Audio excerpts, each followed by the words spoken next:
आती, बस वो बात बताओ जिससे हमारी कामना की पूर्ति हो जाए। जो कहो हवन कर दे। ये हवन से, ये ताबीज बांधने से, ये घोड़े की नाल की अंगूठी पहनने से ये बुरा लगेगा सबको। कुछ नहीं होता, कुछ नहीं होने वाला। पापाचरण करो, पूरा एक टैंकर तेल चढ़ा दो शनि भगवान में, पर तुम्हारा नाश करेंगे। क्योंकि वो तेल से प्रसन्न नहीं होते, वो हरि के शरणागत से प्रसन्न होते। ये सब हरि के अनुचर हैं, सब हरि। वो आत्मदेव नाम के एक ब्राह्मण थे, सब कुछ समृद्धि थी, संतान थी नहीं, बड़े दुखी गृहस्थी में। हमारा कुल चलाने वाला होना चाहिए। बड़ा भ्रम बैठा हुआ है, हमारा कुल चलाने वाला नहीं तो सब बेकार, जीवन ही बेकार हो गया। बिना गुरु के यदि शास्त्र पढ़ोगे ना तो भ्रमित हो जाओगे। स्पष्ट लिखा, पुत नाम के नरक की उसको प्राप्ति होती जिसके संतान नहीं होती। अब तो गृहस्थ में बेचारा पड़े परेशान। उन्होंने सोचा इससे अच्छा है आत्महत्या कर लें। बहुत संतों के पास जाकर के यज्ञ करके सब अपनी कामनाओं की पूर्ति चाहते, दान पुण्य दे करके। उसने भी जितना उपाय हुआ किया, नहीं हुई संतान। मरने के लिए वो जंगल में, उधर से एक सन्यासी जी आ रहे थे। देखा साधु तो ब्राह्मण तो थे, उठे प्रणाम किया। देखा उनको, उदास क्यों हो? उनका महाराज उदास ही नहीं, मैं तो आत्महत्या करने आया हूं यहां जंगल में। अरे ये तो महापाप है, आत्महत्या तो बड़ी दुर्गति का कारण है। बोले महाराज अगर आप बचाना चाहते हो तो आप कृपा करो। क्या क्या चाहते हो? बोले हमारे पास सब कुछ है, बेटा नहीं दोगे तो हमारा जीवन बेकार। तो उन्होंने अंतर्दृष्टि से देखा और कहा 7 जन्म तक तेरे पुत्र नहीं भाग्य में तेरे लिखा है। तो उसने कहा फिर तो अभी मरते, आत्महत्या करते। हम 7 जन्म की बात, हम 7 दिन नहीं जिएंगे, हमें पुत्र चाहिए। संत का दयालु। देखो जिनके पास तपस्या और भजन का धन होता है, जब भगवान अधीन है तो कुछ भी कर सकते हो, कुछ भी कर सकते हैं। प्रारब्ध मिटाना कोई बड़ी बात नहीं। प्रारब्ध जानते, कोई देवता थोड़ी है, तुम्हारा पीछे का किया हुआ कर्म है। और इधर जोर का भजन है, भजन के प्रभाव से कर्म को नष्ट करने में देर थोड़ी लगती है। ये तो अच्छे शुभ कर्म करो तो तुम्हारा प्रारब्ध बदल जाएगा। भजन का प्रयोग प्रारब्ध बदलने के लिए थोड़ी है। पर वो ऐसा हट किए तो उनका देखो, हट करने से लाभ नहीं मिलता है। उनका हमें उपदेश नहीं, हमें पुत्र चाहिए। अगर आप भगवत प्रेरित होकर यहां आए हो तो आप हमें। तो उन्होंने तपस्या के बल से फल की रचना की और कहा जाओ अपनी पत्नी को ये फल पवा दो और इससे निश्चित पुत्र होगा। बहुत प्रसन्न, अब कामना पूर्ण थी तो देख लो, प्रभाव देखो कामना का। प्रसन्न हुए आए। धुंधुली नाम था उनकी पत्नी, नाम भी बहुत बढ़िया था, धुंधुली। वो कहा कि देखो ये फल खा लो, तुम्हारी संतान हो जाएगी। बहुत मीठी बात बोलती थी, मृदुभाषी, कपट हृदय। अलग अलग क्षेत्र होता है, हृदय कपट और मुख में मीठी बात। बहुत संभल के व्यवहार करना चाहिए ऐसे लोगों से। मधुरिया बानी, मीठी, क्या मृदुभाषा। नहीं प्रीतम, आप चिंता मत करो, फल ऐसे थोड़ी खाया जाता है, नहा धो के पवित्र होके फिर। हाँ उनका ये बात, तो आप अपने काम में लगो, हम पा लेंगे ऐसा। अब आपको विश्वास है ना? बोले विश्वास तो है, इसमें क्या विश्वास, आप भी तो चाहती ना पुत्र हो। बोले हाँ।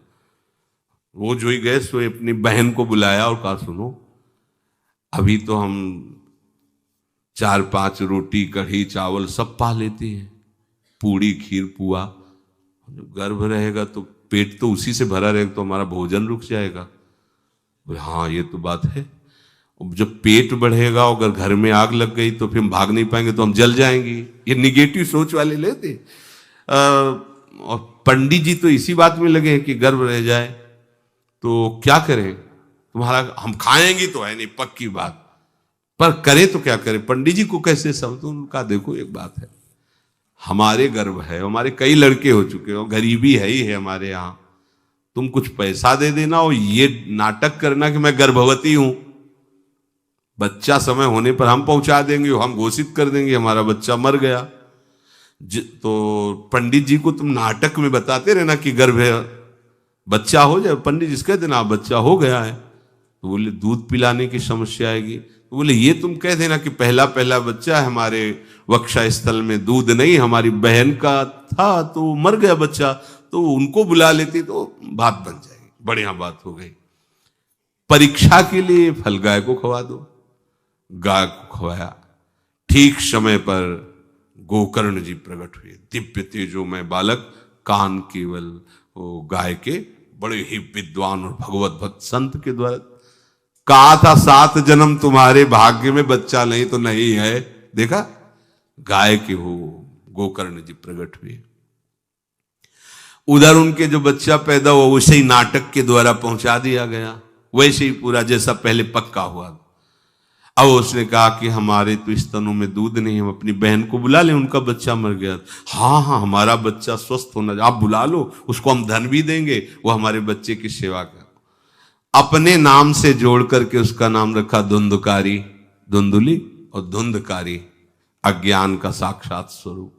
और जैसे ही वो अवस्था बढ़ती गई तो उसके पापाचरण बढ़ना शुरू हुए।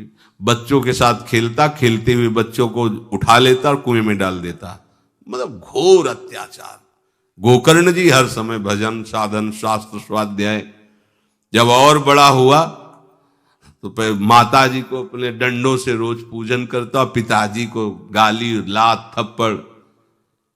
पिताजी तो रो पड़े, गोकर्ण जी से कहा कि बेटा हमारी गाय से प्रकट हुए पर भरोसा आप ही का है, बचा सकते हो। तो बोले पिताजी जाओ यहां से, भाग जाओ यहां से, एकांत जंगल में जाकर भगवान श्री हरि का भजन करो। उन्होंने 2 श्लोकों में उपदेश किया। दूसरा श्लोक ये, धर्मम भजस्व सततम त्यज लोक धर्मान सेवन सदा साधु पुरुषं जहि काम तृष्णाम अन्यस्य गुण दोष चिंतन मास मुक्त्वा सेवा कथा रस मोहो नितराम पिबत्वम। हे पिताजी, अब तुम लोक धर्म का त्याग करके भागवत धर्म को स्वीकार करो, एकांत में जाकर साधु महापुरुषों के संग से उनके उपदिष्ट उपदेश के अनुसार आचरण करो, प्रभु की लीला कथा सुनो, ना कोई कामना ना कोई तृष्णा, किसी के गुण दोष का वर्णन मत करना और सदैव भगवत सेवा भावना में रहना, इसी जन्म में तुम्हें भगवत प्राप्त। वो तो उधर गए, इतनी पिटाई की उसने मां की, मां कुएं में गिरकर आत्महत्या कर ली।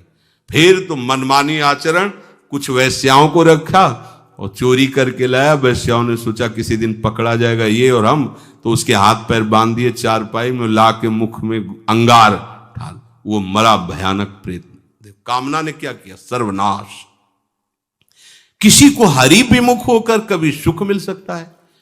आप संतों के पास जाइए, अपनी कामना रखिए। हम ये नहीं कहते कि कामना तुम त्याग पाओगे, कामना रखिए, भगवान के पास जाइए, अपनी कामना रखिए, क्योंकि आप कामना से युक्त हैं। पर छूट इतनी दे दीजिए कि जिसमें हमारा मंगल हो वो करना। जैसे नारद जी भगवान से अपनी कामना रखते हैं कि हमारा ब्याह करवा दीजिए, और बाद में एक छूट दे देते हैं कि जेहि विधि होए नाथ हित मोरा।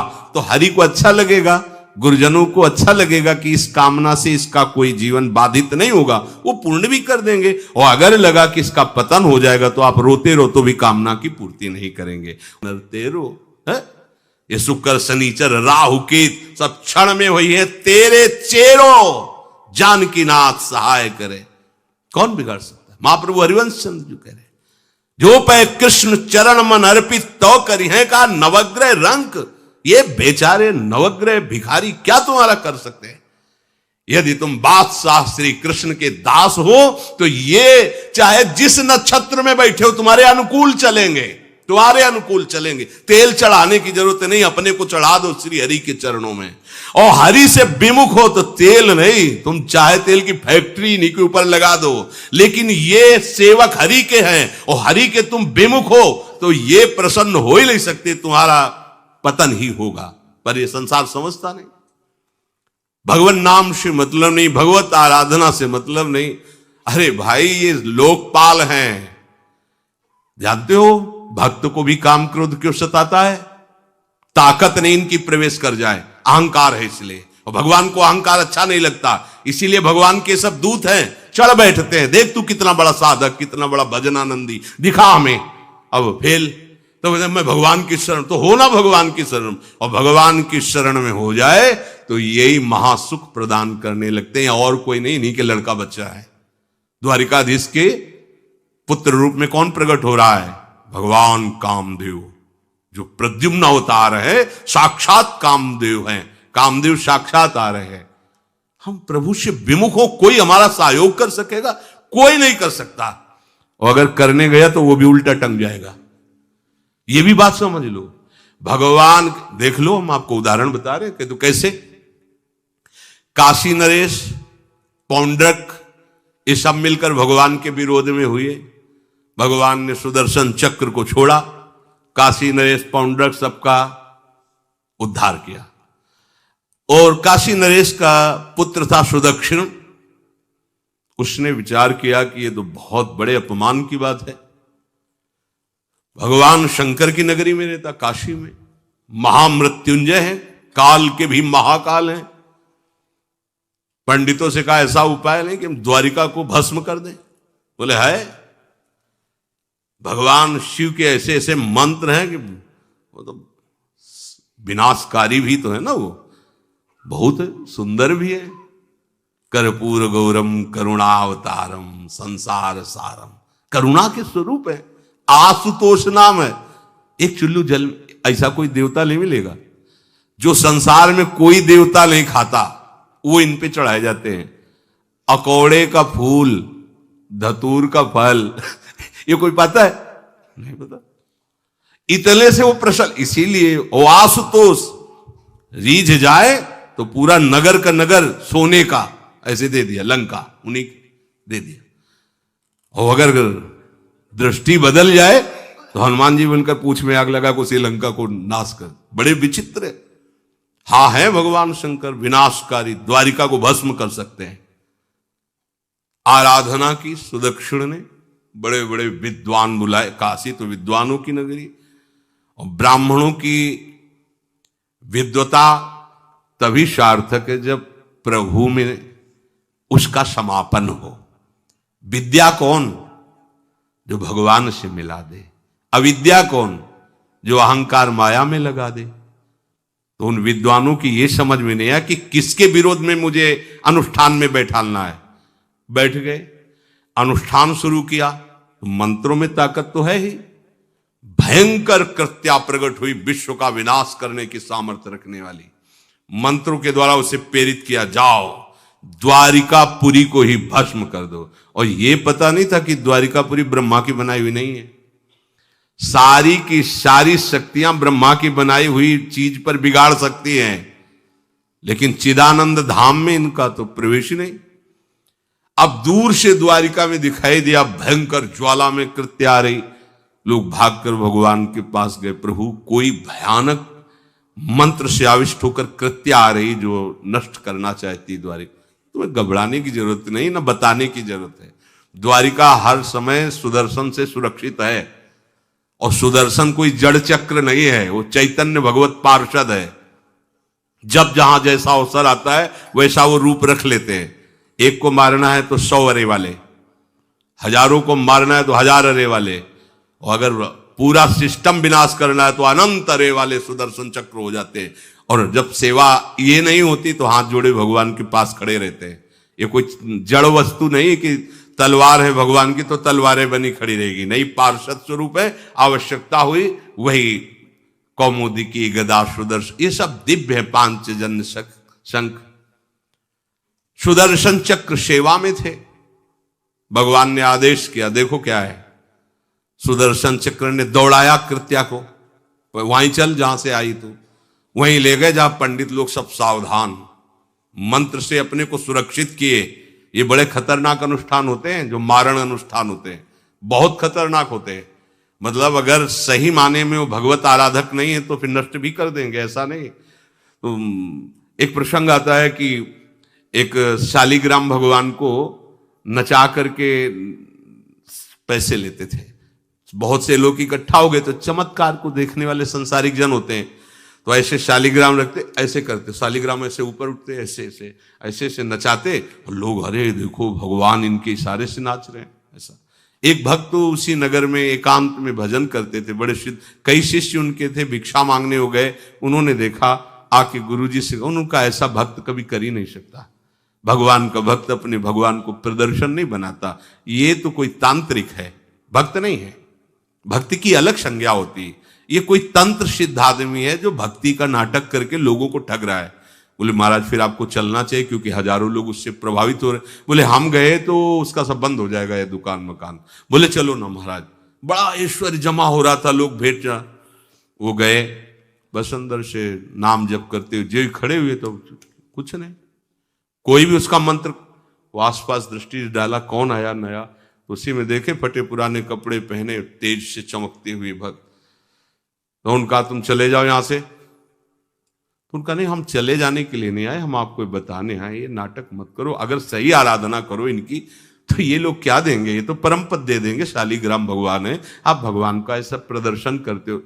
अब लोगों का विरोध शुरू हुआ क्योंकि इतने बड़े संत जब बोल रहे तो सब लोग, अब उसको बहुत बुरा लगा कि हमारी तो सारी दुकान बंद हो गई।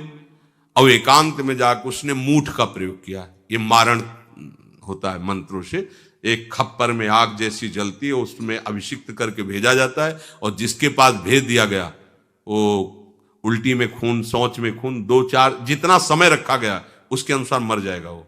पर ये साधारण लोगों के, भजनानंदियों के ऊपर नहीं।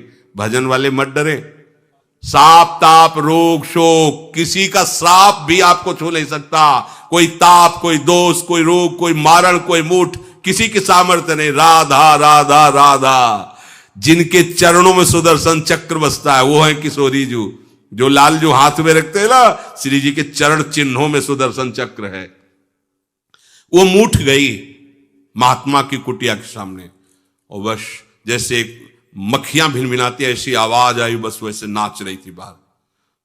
तो वो डेहरी के पास आए और उनका, हमारे दृष्टि में भगवान की सिवा कोई नहीं, आप में भी भगवत शक्ति है, क्या आप ये नहीं समझते हैं कि निरपराध के लिए मारण किया गया है?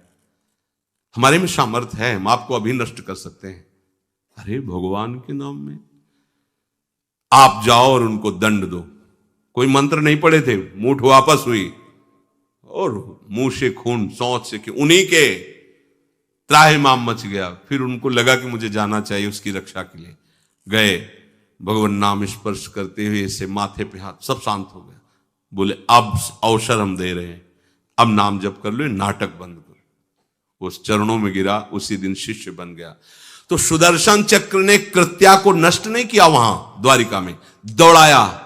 जब काशी पहुंची, काशी भगवान विश्वनाथ जी के त्रिशूल में बसी हुई है और शिव की दृष्टि से सुरक्षित है। जो वहां श्रद्धा पूर्वक वास करे उसका मोक्ष अनिवार्य है, तारक मंत्र देकर शिव करते हैं।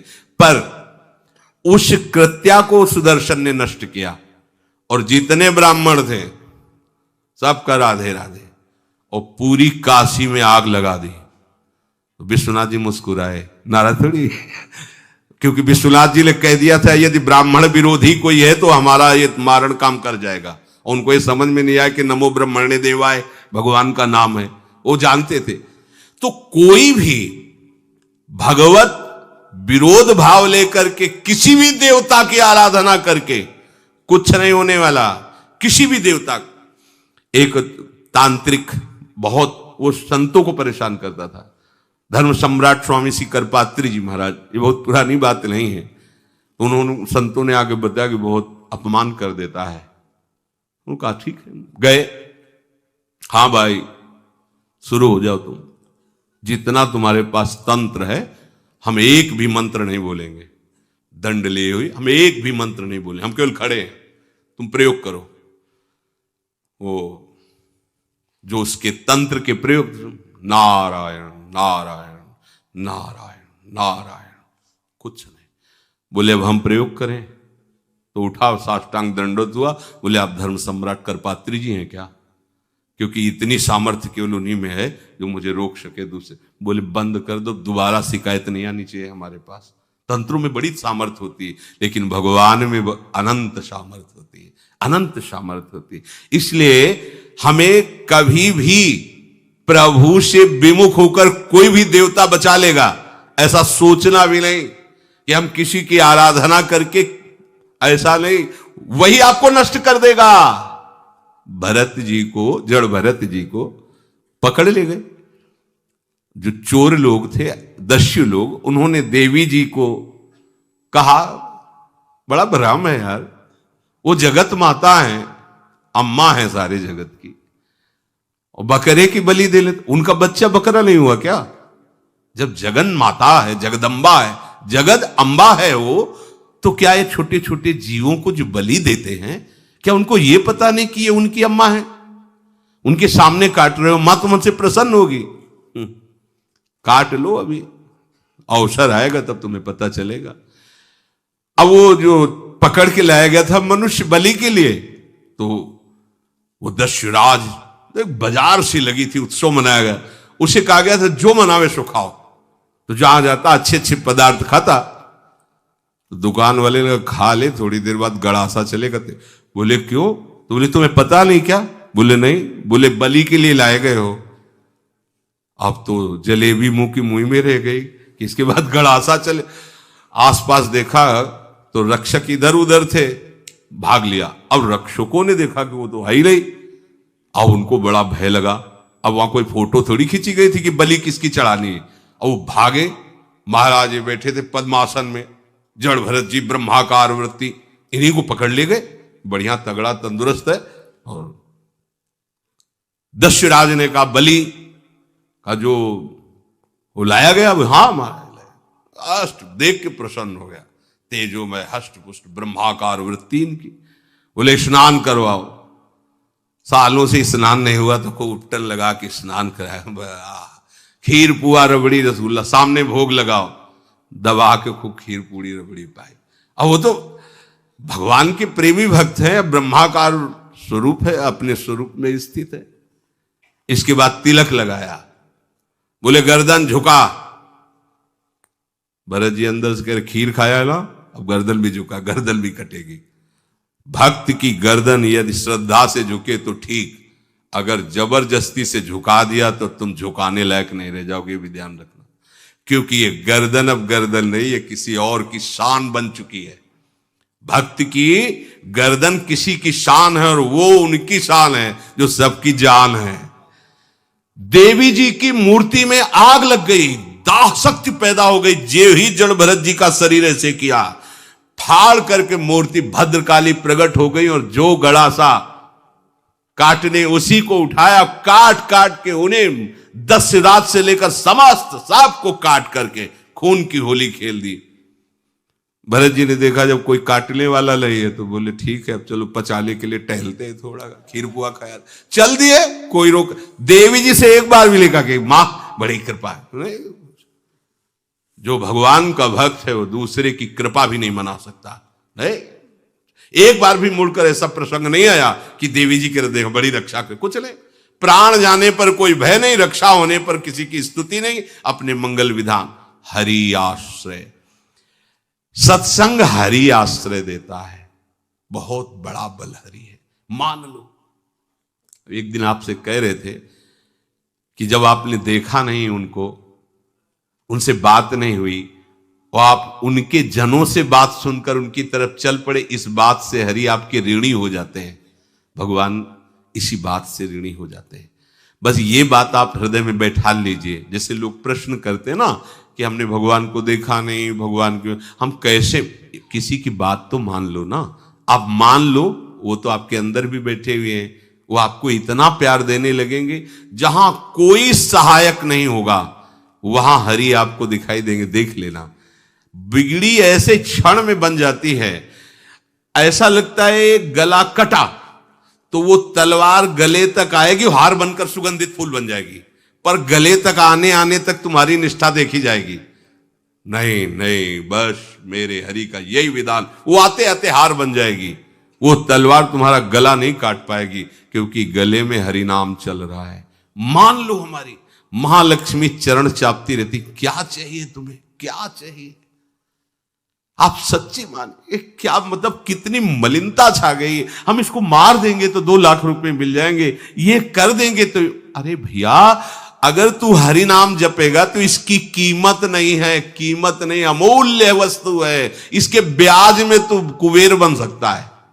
मूल तो कभी खत्म होता ही नहीं है, ब्याज में तू ब्रह्मा बन सकता है। बनना तो चाहे, भक्तजन तो कहते हैं नहीं चाहिए मुझे ब्रह्मा का पद, परमेष्ठी पद, नहीं चाहिए सम्राट पद, नहीं चाहिए योग की सिद्धियां, मुझे प्रभु आपकी दास्ता चाहिए। ये बात कितना महासुख होगा उस भक्त को जो इन बातों को कह रहा है नहीं चाहिए मुझे, मोक्ष सुख नहीं चाहिए। वो ऐसे थोड़ी कह रहा है, श्रद्धा से नहीं कह रहा, अनुभूति से कह रहा है मुझे नहीं चाहिए ये। अरे तेरी बुद्धि सो रही है, जगा दे।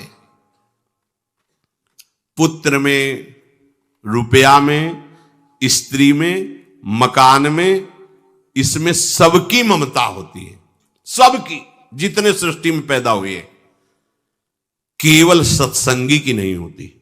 जो असली सत्संगी है उसकी ममता प्रभु के चरणों में होती है, क्योंकि वो जानता है सब रूपों में प्रभु ही है, ये सब पसारा प्रभु का ही है, इसलिए ममता उसकी प्रभु के चरण। एक अहमता ममता ये जग में है दुख जाई, ये जब श्री जी की ओर लगे तो होत परम। जाग जा, बिना जागे दुख दूर नहीं हो सकता। जैसे स्वप्न में हम देख रहे हैं कि समुद्र में डूब रहे हैं, अब जागृत में आसपास सैकड़ों नाव लगा दें तो बच जाएगा क्या वो? क्योंकि वो तो सो रहा है और वो स्वप्न में देख रहा है। अब हम नाना प्रकार के तैराकों को बाहर तैनात रखें तो उसको कोई सुख मिलेगा क्या? क्योंकि वो स्वप्न में। उसको अगर सुखी करना है तो एक ही उपाय, जगा दे। जगा दो तो ना समुद्र रह गया ना डूबना रह गया। ऐसे ही संसार में मोह से ऐसे ग्रसित जीव है, भाई इतना ही सुखचार है, और उसी स्वप्न में वो दुख से निवृत्त होना चाहते हैं। अब हम बाहर से उनकी कामनाओं की पूर्ति करने वाली बात करें तो क्या वो सुखी हो जाएंगे क्या? इसीलिए कोई साधु जो भगवत मार्ग का पथिक है वो कभी सपोर्ट नहीं करेगा जाओ ऐसा। वो जाओ ऐसा ही है जैसे उस स्वप्न में समुद्र में डूब रहा है, बाहर से हम जल जहाज, नाव, तैराक सब लगा रहे हैं, लेकिन वो नहीं सुखी होगा, क्योंकि उसके सुख का कारण तब बनेगा जब स्वप्न हटे। स्वप्न तब हटेगा जब वो जागे। जो सपने सिर काटे कोई, बिन जागे दुख दूर न होई, तो उसको जगा दो। साधुजन क्या करते हैं? जगा देते हैं उसको। जागो, कहां मोह निशा सब सो अनिहारा, देखे स्वपन अनेक प्रकारा, यही जग जामिन जागे जोगी। योग भगवान से जो तुमने वियोग कर रखा है, तुम जगो। जे ही जगोगे तो जे ही जाने जग जाए हेराई, जागे जथा स्वपन भ्रम जाई। कोई नहीं यहां। एक कल श्लोक, मत्तः परतरम नान्यत किंचित् अस्ति धनंजय, मेरे सिवा कोई नहीं। ये कब पता चलेगा? जागने पर। तो हमें ये बहुत कुछ दिखाई दे रहा है, स्वप्न है। उमा कहूं मैं अनुभव अपना, सत हरि भजन जगत